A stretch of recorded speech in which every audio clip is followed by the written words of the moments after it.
ইরফান আর মিহাল একে অপরের মুখোমুখি দাঁড়িয়ে আছে বাড়ির পেছনের বাগানে। দুজনের চোখ দিয়েই যেন ঠিকরে বেরোচ্ছে তপ্ত লাভা।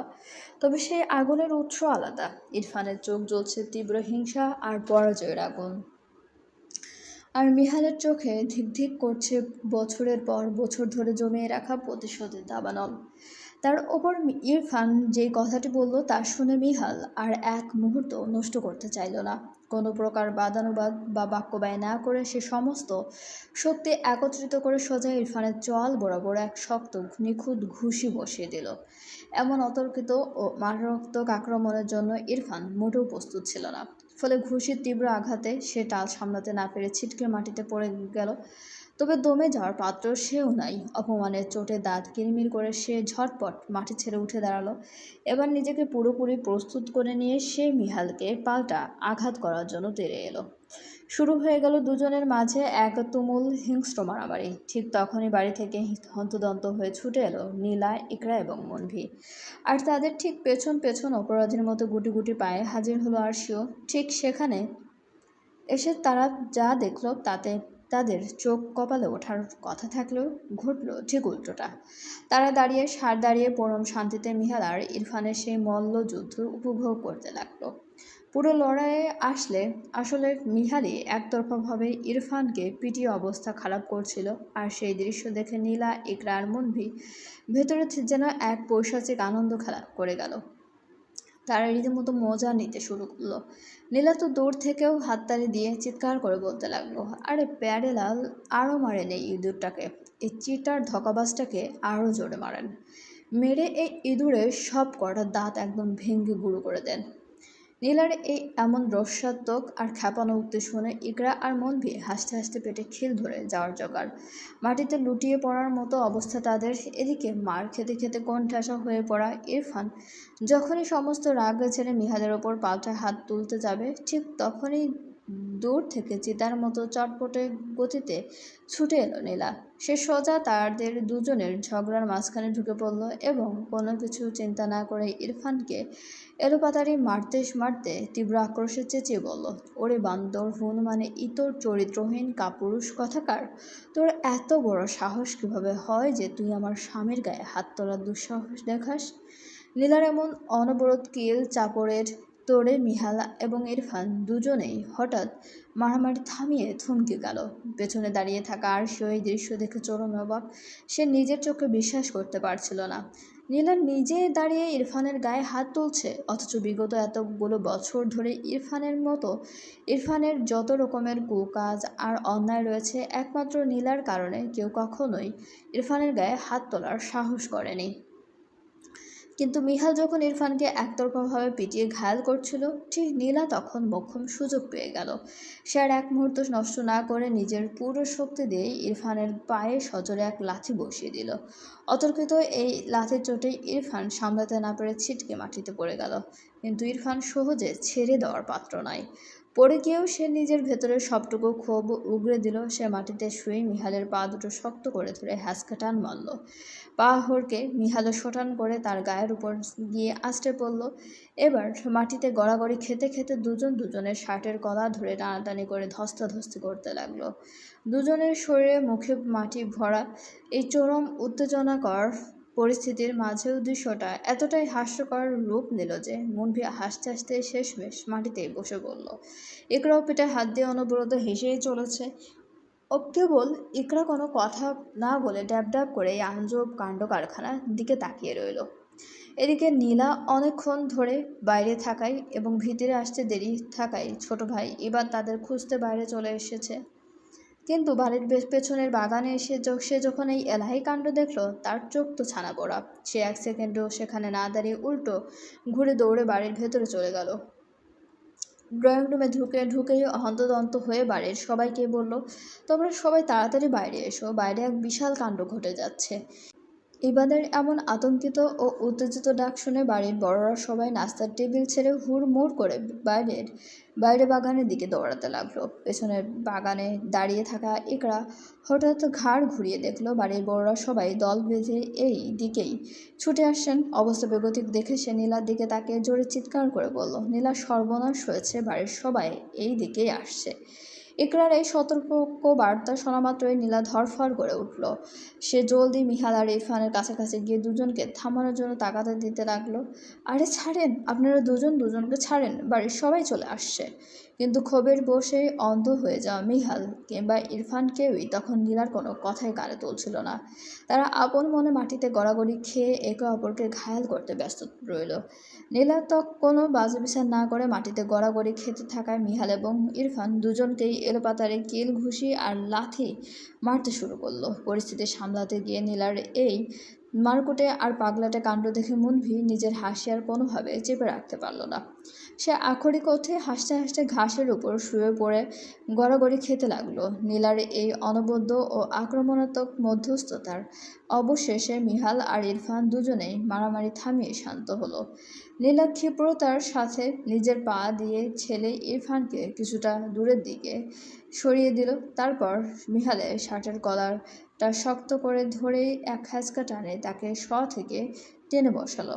ঠিক এই মোক্ষম মুহূর্তেই বাড়ির বড়রা সবাই হন্তদন্ত হয়ে বাগানের সেই নির্দিষ্ট জায়গায় এসে হাজির হলেন, যেখানে এসে সবার চোখ তো চড়ক গাছ। উপস্থিত সবার দৃষ্টি একবার মাটিতে হাসতে হাসতে গড়ে খাওয়া মুনভির দিকে যাচ্ছে।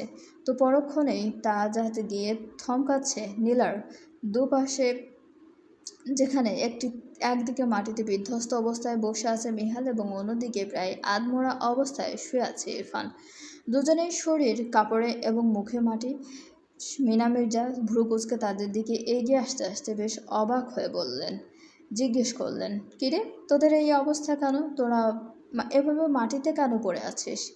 মিনা মির্জার এই বাসখাই প্রশ্ন শুনে মিহাল এবং ইরফান দুজনেই ভয়ে একসাথে শুকনো ঢোক গিলল।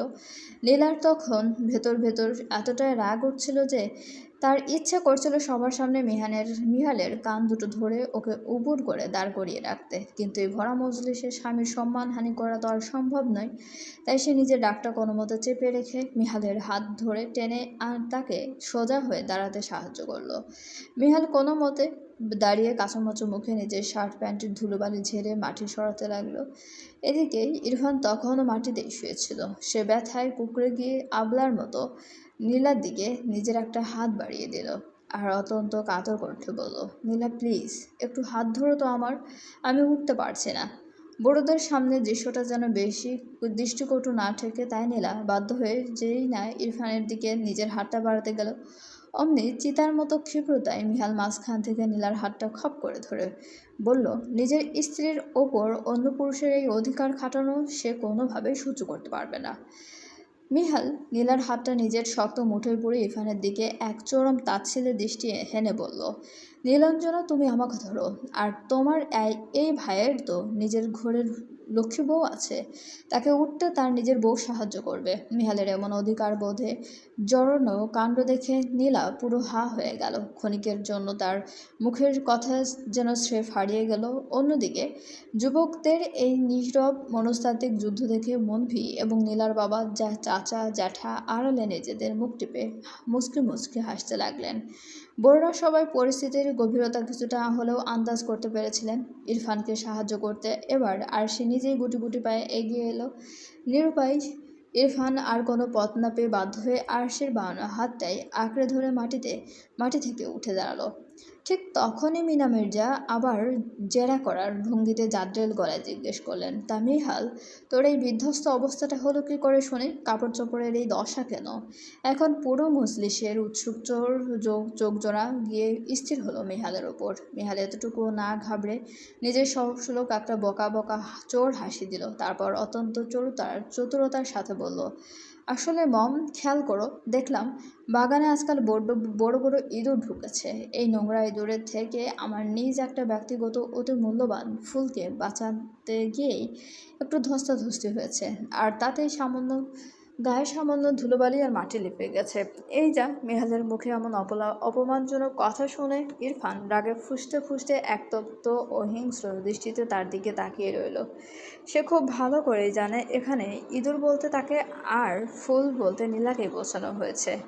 অন্যদিকে নিজের স্বামীকে এমন পরোক্ষভাবে অধিকার জাহির করতে দেখে নীলা লজ্জায় লাল হয়ে গেল, লাজুক হাসতে লাগলো। মিনা মির্জা কিছুটা বিভ্রান্ত হয়ে একটা দীর্ঘশ্বাস ছেড়ে বললেন, ধুর, তোদের এই আধুনিক জেনারেশনের কথায় আগামাথা আমি কিছুই বুঝলাম না। আমাদের বাড়িতে আগে কখনো ইঁদুর ছিল না, এখন হঠাৎ কী করে ইঁদুর এলো? যাই হোক, এখন আর বাইরে দাঁড়িয়ে না থেকে চটপট রুমে গিয়ে ফ্রেশ হয়ে আয়। আর ইরফান বাবা, তুমিও ভেতরে এসো। ফুপুর নির্দেশ পাওয়া মাত্র নীলা আর এক সেকেন্ডও দেরি করলো না। সে মিহালের হাত ধরে টানতে টানতে সোজা বাড়ির ভেতরের দিকে চলে এলো। তাদের দেখা দেখি বাকি সবাইও একে একে ড্রয়িং রুমে ফিরে এলেন। নীলা এবং মিহাল কোনো দিকে না তাকিয়ে সোজা দোতলায় নিজেদের সবার ঘরে চলে গেল। রুমে ঢুকে নীলা ঘুরে দাঁড়িয়ে মিহালের সামনে গিয়ে রাগে আর অভিমানে মিহালের চওড়া বুকে ছোট ছোট দু হাতে উপর্য করে চাপড় দিতে দিতে বলতে লাগলো, আপনার কি একটু বেশি বেশি না করলেই নয়? হ্যাঁ, আমি তখন অত করে চিৎকার করে বললাম যে বাড়ির সবাই এই দিকেই আসছে, একটু তো কান খাড়া করে শুনবেন। মাঝখান থেকে তো আর একটু হলেই আজ বড়সড় একটা বাঁশ খেতেন। সবার সামনে তখন কী হতো? নিজের মিষ্টি স্ত্রীর এই শাসন আর ভালোবাসা মাখা ক্ষোভের বিপরীতে মিহাল কোনো প্রত্যুত্তর করল না। সে কেবল নীলার কোমরে দু হাত জড়িয়ে ধরে পরম তৃপ্তির এক চিলতে হাসল। স্বামীর এমন নির্বিকার হাসি দেখে নীলা তপ্ত এক নিঃশ্বাস ফেলে চরম বিরক্ত হওয়ার ভান করে মুখটা ঘুরিয়ে নিল। মিহালের ঠোঁটের কোণে আবারও সেই মায়াবী হাসিটা ফিরে এলো। সে আর এক মুহূর্তের দূরত্ব সহ্য করতে পারল না। নীলার কোমরটা শক্ত করে জড়িয়ে ধরে তাকে নিজের বুকের সাথে একদম মিশিয়ে নিল। নীলার কানের কাছে মুখ নামিয়ে ফিসফিসে বলল, আমার এই ছোঁয়া যেমন তোমার অতীতের সব মুখন্ত স্থানে মলম লাগিয়ে দেবে, ঠিক তেমনই আমার এই ছোঁয়াই তোমার সারা শরীরে প্রতিদিন ভালোবাসার নতুন নতুন ক্ষত তৈরি হবে নীলাঞ্জনা।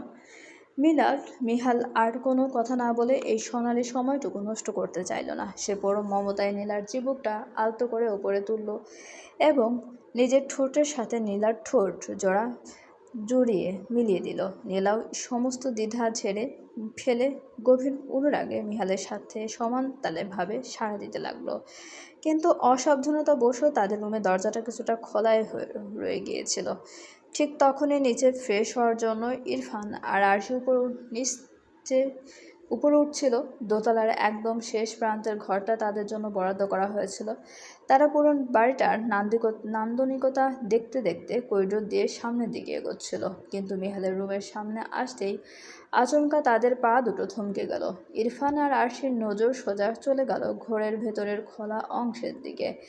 সেখানে তখন নীলা আর মিহাল একে অপরের মধ্যে পুরোপুরি মগ্ন হয়ে আছে। নিজের প্রাক্তন প্রেমিকাকেও অন্য পুরুষের বাহুডোরে এভাবে হারিয়ে যেতে দেখে ইরফানের ভেতরের হিংস্রতা আবার চাড়া দিয়ে উঠল।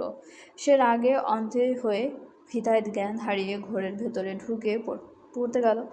কিন্তু ঠিক মোক্ষম সময়ে আরশি শক্ত করে তার হাতটা চেপে ধরল। সে ইরফানের হাত ধরে টেনে তাকে ভেতরে যেতে বাধা দিল এবং কোনোভাবেই আর কোনো নতুন ঝামেলা তৈরি করতে দিল না। ঠিক এই মুহূর্তেই ঘরের ভেতরে দৃশ্যপটটা বদলে গেল। মিহাল যখন তৃপ্তির হাসি নীলার ঠোঁট জোড়া আলতো করে ছেড়ে দিল, নীলা ধীরলয়ে নিজের চোখ দুটো মেলল। চোখ খুলতেই তার দৃষ্টি চলে গেল দরজার বাইরে দাঁড়িয়ে থাকা ইরফান আর আরশির উপরে। তাদের দুজনকে ওভাবে দাঁড়িয়ে থাকতে দেখে নীলার মাথার মধ্যে এক দারুণ দুষ্টু বুদ্ধি খেলে গেল। সে ইরফানকে আরও একটু জ্বালানোর সুযোগটা হাতছাড়া করতে চাইল না। নীলা মিহালের কলারটা আলতো করে টেনে সরাসরি তার চোখের দিকে তাকালো। চোখে এক অদ্ভুত মাদকতা আর দুষ্টুমি মেখে ফিসফিসে বলল, চলুন আমরা ওয়াশরুমে যাই। নীলার মুখ থেকেই এমন প্রস্তাব শুনে মিহালের মনে হলো সে যেন এক ঝটকায় হাতে আকাশ ছোঁয়া চাঁদ পেয়ে গেছে। এমন সোনালি সুযোগের অপেক্ষাতেই তো সে চাতক পাখির মতো প্রহর গুনছিল।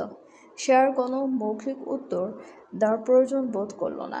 এক মুহূর্ত সময় নষ্ট না করে ক্ষিপ্রতার সাথে নীলার পাজা কলা তুলে নিল এবং সোজা ওয়াশরুমের দিকে পা বাড়ালো। দরজার বাইরে দাঁড়িয়ে থাকা ইরফান চোখের সামনেই পুরো দৃশ্যটা ঘটে গেল। নিজের প্রাক্তন প্রেমিকাকে অন্য পুরুষের কোলে এভাবে সঁপে দিতে দেখে তার ভেতরের হিংসার আগুন দাউ দাউ করে জ্বলে উঠল। সে রাগে ক্ষোভে আর গজগজ করতে করতে ঝড়ের বেগে করিডোর পেরিয়ে তাদের জন্য বরাদ্দ করা ঘরের দিকে চলে গেল। আর আরশি সেই সুন্দর করিডোরে দাঁড়িয়ে দীর্ঘশ্বাস ফেলে মনে মনে ভাবল, নীলা সত্যি কত ভাগ্যবতী, কত গভীর আর নিখাদ ভালোবাসা পেয়েছে সে নিজের জীবনে।